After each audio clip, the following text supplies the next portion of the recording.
Nichols, traditionally considered the first of Jack the Ripper's victims, was a native of London who had spent much of the 1880s drifting.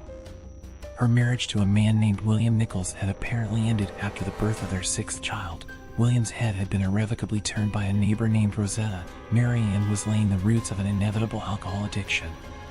She made a bleak tour of the capital's workhouses and infirmaries. She surrendered herself to the elements, sleeping in Trafalgar Square, and when she finally exhausted her last chance at rehabilitation, she turned to the East End, as so many disconnected people would. Prostitution was his last resort. On August 31st, 1888, she was homeless and had no money to pay for a bed in a boarding house. In fact, she claimed to have earned her 4-pence wages several times the day and then got drunk. At 2:30 a.m., at the junction of Osborne Street and Whitechapel Road, a drunken and staggering acquaintance met him in the dark. This would be the last time Mary Ann was consciously seen alive by anyone other than her killer. At 3:45 a.m., two men walking west along Bucks Road saw what they thought was an abandoned tarpaulin on the footpath. Closer inspection revealed it to be the body of a woman, her throat slit and covered in blood. The horrific cuts on Mary Ann's abdomen were only discovered when her body was exhumed at the primitive local mortuary. Unchecked by the abdominal wall, her intestines threatened to burst out of the cavities. This unusual degree of brutality made her murder remarkable, an abstract alternative to the city's usual domestic murders. But in a pattern that would be repeated with unhappy frequency over the next 2.5 months, no trace of the killer could be found.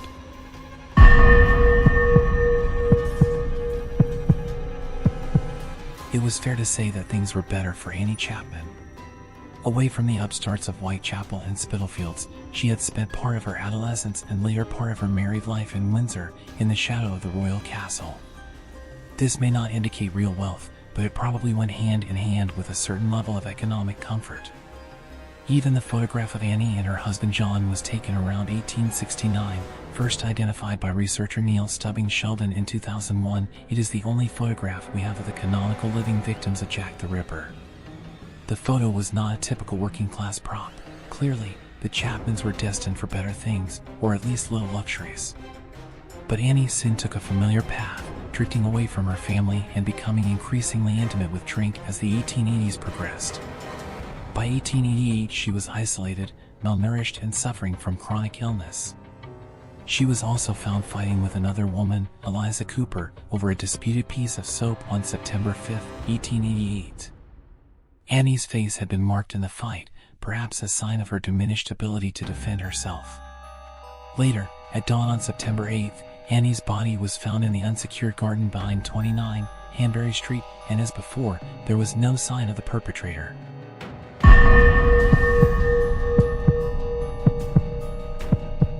The boat sank rapidly, gurgling into the filthy Thames, and Elizabeth struggled madly for safety, and, in the crush, she stumbled and fell, and the heel of the person in front of her brought the taste of iron to her mouth. Or so she said.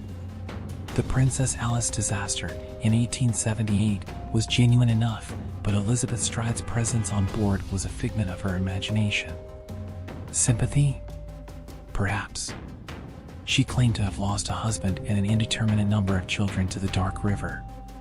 The truth was less dramatic, but no more happy. Elizabeth Stride had graduated from Gothenburg streets to their less regulated equivalents in London, leaving behind a rather unfortunate early background and exchanging it for an uncertain future. After marriage in the West End, she arrived, inevitably, in the less salubrious East. Early attempts to prosper in its hostile commercial environment as the proprietor of a coffee shop gradually lapsed, and, following her husband's death, Elizabeth was thrown back on her resourcefulness and her untrustworthy recall. So it was that she found herself in Burner Street in the first minutes of September 30th, 1888, spotted here and there by a clutch of generally well-meaning witnesses, dodging the autumn showers. But then she vanished into the shadows of Duffield's yard, later to be detected there by a hawker whose horse had shied away from something lying perfectly still before it, and to the right. He descended from his cart to investigate. By matchlight, the face appeared, by lantern light, the wound to the throat. Then the familiar hue and cry, the police, the doctor. The madman remained invisible, nowhere to be found. Elizabeth's abdomen had not been defiled in the manner of her predecessors, and immediately minds began to turn on the significance of this rapid de-escalation. They turn, too, to this day, and Elizabeth's position within the canon of Ripper victims is, some feel, an insecure one. But there is one version of the story which says that the implications of the Ripper's failure to mutilate Elizabeth had very particular consequences, and, in this version, those consequences would become known an hour later, and less than a mile away.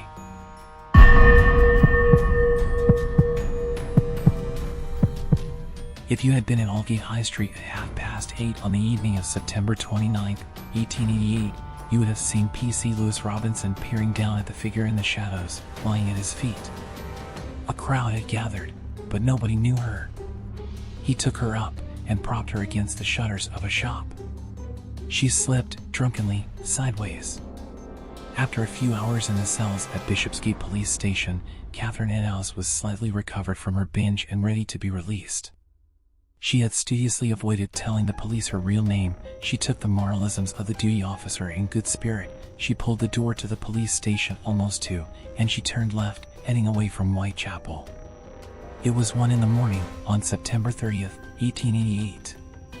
A short distance away to the east, Duffield's yard had filled with people. Within 45 minutes, Catherine too would be found dead. Her injuries were a record of somebody's brutality. Again, there was no sign of the perpetrator. A cadre of detectives fanned out from Mitre Square, the scene of Catherine's demise, and, back in the direction of Whitechapel, 2 clues were found. A piece of Catherine's apron had been cut, and the missing portion, stained with blood, was discovered in a doorway. Above it, anti-Semitic graffiti had appeared, unseen by the beat policeman on his previous rotation. Had the killer stopped to chalk his prejudices neatly into his bizarre criminal narrative? Did it seem possible, with the police already out in great numbers after Stride's murder earlier that morning? Perhaps hubris was taking over, but, if so, there followed an unlikely intermission of more than a month. The trail went cold. Was the killer in retirement?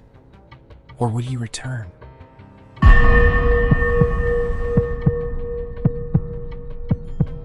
Of all the Ripper's victims, Mary Jane Kelly is the most enigmatic. Her death brought her to the notice of posterity, but her backstory remains shadowy and largely out of reach. She herself, having fallen into a relationship with a fish market porter named Joseph Barnett, provided a detailed history, full of adventure and sadness.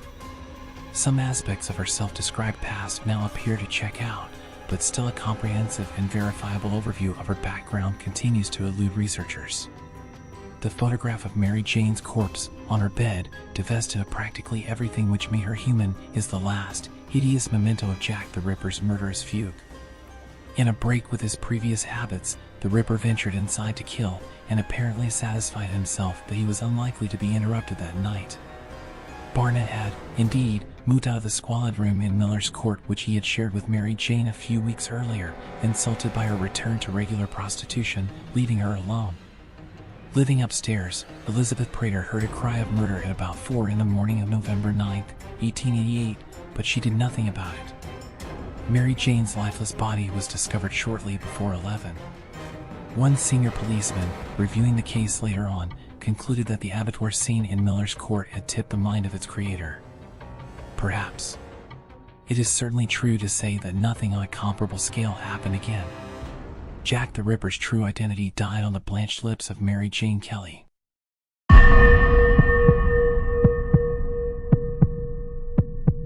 The famous murderer Jack the Ripper killed at least 5 prostitutes in London in 1888. This killer, who was never caught, is one of the most famous unsolved mysteries of England and even the world. So, who was Jack the Ripper? Jack the Ripper terrorized the Whitechapel district in London's East End from August 7th to September 10th in 1888. He killed at least 5 prostitutes and mutilated their bodies in an unusual way. This demonstrated the killer's knowledge of human anatomy. Jack the Ripper's methods were brutal. He first incapacitated his victims by strangling them and then slit their throats up to their ears. With minor variations, almost all of his victims were literally disemboweled and genitalized.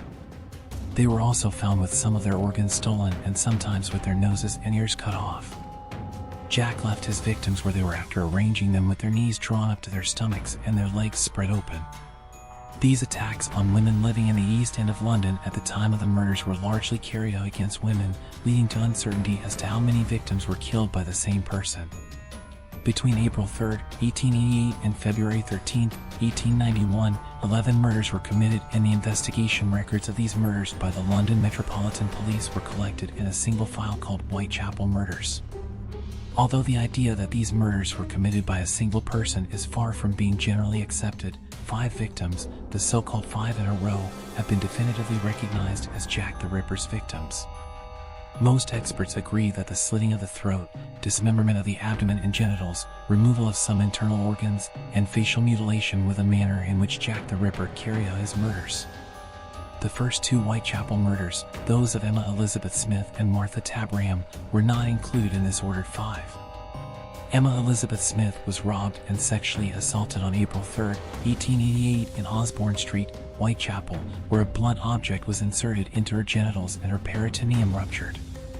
She died the next day in London Hospital from peritonitis as a result of this assault. Before his death, Smith said that he was attacked by 2 or 3 men, one of whom was a teenager. Although this attack has been linked in the press to Jack the Ripper, most writers have accepted that it was the work of a street gang. Martha Tabram was stabbed to death in 39 places on August 7, 1888. Due to the violence of the murder, the lack of any motivation for the murder, and the fact that it took place in Whitechapel, the police thought it was a case of Jack the Ripper. However, because Martha Tabram was randomly stabbed to death rather than having her throat and abdomen slashed, most experts today agree that she was not a victim of Corindus and Jack. The nickname of the notorious serial killer whose gruesome murders in 1880 have never been identified, Corindus and Jack remains one of Britain's and the world's most notorious criminals. In the fall of 1988, he was responsible for the murders of 5 prostitutes in the East End of London, covering the areas of Whitechapel, Spitalfields, Aldgate and City of London, all within a mile of each other. Despite countless investigations providing conclusive evidence of the identity of this brutal killer, his name and motive for his murders remain unknown. The nickname Carmine Jack comes from a letter written by a man claiming to be the butcher of Whitechapel and published during the attacks. Adding to the mystery are several letters sent by the killer to the London Metropolitan Police, also known as Scotland Yard, mocking the deciphering activities of the officers and speculating about future murders. There have been various theories about the identity of Jack the Ripper in recent years. These include claims that he was the famous Victorian painter Walter Sickert, a Polish immigrant, and even Queen Victoria's granddaughter. More than 100 suspects have been named since 1888, adding to the widespread folklore and ghoulish fun surrounding this mystery. In the late 1800s, London's East End was a place looked upon with contempt by its citizens. Although it was an area where skilled immigrants, mainly Jews and Russians, came to start a new life and establish businesses, the area was notorious for squalor, violence, and crime. Prostitution was only illegal if it caused a public nuisance. Therefore, in the late 19th century, thousands of brothels and low-rent boarding houses provided purely sexual services. Therefore, the death or murder of a working girl at that time was rarely reported in the press or discussed only within elite society. So, in short, the reality was that the women of that night were constantly subjected to physical assaults resulting in death. But this series of murders, which began in August 1888, was different from other violent crimes of the period. These sadistic murders pointed to a mind far more sociopathic and hateful than most citizens could comprehend. Jack the Ripper not only extinguished life with a knife, he literally mutilated and humiliated women. His crimes seemed to portray a revulsion towards the female gender. When the murders of Jack the Ripper suddenly stopped in the fall of 1888, Londoners demanded answers from the authorities more than a century later. The ongoing case, which has spawned an industry of books, movies, TV series, and historical tours, has faced a series of obstacles, including a lack of evidence, misinformation, false testimony, and strict regulation by Scotland Yard. Jack the Ripper has been in the news for over 130 years and is likely to remain so for decades to come. But 2 clues that have shaken the case point to Jack the Ripper's real name and face. The legendary mystery of Jack the Ripper's true identity, which has persisted for more than a century, may be coming to an end thanks to the resurfacing of an old memory and a new theory put forward by a former police volunteer. Sarah Bax Horton, whose great-grandfather was one of the police officers who led the Jack the Ripper investigation, compared eyewitness accounts of the serial killer's appearance with medical records from the period. As a result of her research, Sarah Horton suggested that Jake the Ripper was a man named Chaim Hyams, and said that Hyams lived in the center of the area where the murders took place and knew how to use a knife because he was a cigar manufacturer. Sarah Horton said that Hyams was epileptic and alcoholic and had been in and out of mental hospitals several times. Sarah Horton claimed that the man she claimed to be Jack the Ripper was taken into custody after attacking her husband and mother with a cleaver. Witnesses described Jack the Ripper as a man who could not bend one arm and had an unsteady gait due to problems with his knees. Sarah Horton examined medical records and found that Hyams was 35 years old in 1888 at the time of the murders, that he had suffered an injury that prevented him from bending and extending his left arm, and that he walked with a limp. Medical records from various infirmaries and asylums showed that Hyams' deterioration in mental health overlapped with the period when Jack the Ripper committed his murders. The period between February 1888, when Hyams broke his left arm, and September 1889, when he was permanently committed to an asylum, was recorded as a period when Jack the Ripper's murders increased. Sarah Horton explained the relationship between the period of murder and Hyams' mental health in the following words: "He was particularly violent after severe bouts of epilepsy." This explains the periodicity of the murders. Eyewitnesses said the Ripper had a strange gait, his knees were weak and he could not fully extend his legs. She walked like she was dragging her feet. This is probably a side effect of the brain damage caused by the epilepsy. Witnesses described a man between 165 and 170 centimeters tall with broad shoulders, Sarah Horton said, adding that Hyams was 170 centimeters tall and weighed 66 kilograms. His photographs reveal him to be remarkably broad-shouldered, she said. In previous attempts to identify Jack the Ripper, several names have been put forward, including Walter Sickert, an artist who painted gruesome images of a murdered prostitute. Chaim Hyams was in fact one of the names on the long list of suspects, a list of around 100 people. However, according to Sarah Horton, Hyams' name never came forward because his characteristics were misidentified. Sarah Horton said that she worked hard to correctly identify his biographical data and that Chaim Hyams was not fully investigated as a suspect in the Jack the Ripper investigation. She noted that in order to protect the privacy of living persons, Colney Hatch Mental Hospital kept patient records confidential until 2013 and 2015. Sarah Horton said that while researching her own family history, she discovered that her great-grandfather Harry Garrett served as a policeman in London from 1888 to 1896, after which she began investigating the murders. Targeting prostitutes and the destitute living on the streets, Jack the Ripper terrorized London by slitting the throats and mutilating the bodies of his victims. One of the most mysterious criminals in history, this serial killer murdered at least 6 women in the Whitechapel area between August and November 1888. Chaim Hyams was institutionalized by the London police in late 1888 on the grounds of insanity and was kept there until his death in 1913. Jack the Ripper did not commit any murders after 1888. Of course, this is all conjecture, so the Jack the Ripper murders will remain a mystery that will never be solved once and for all after more than a century. Thanks for watching. See you in the next video. Don't forget to subscribe.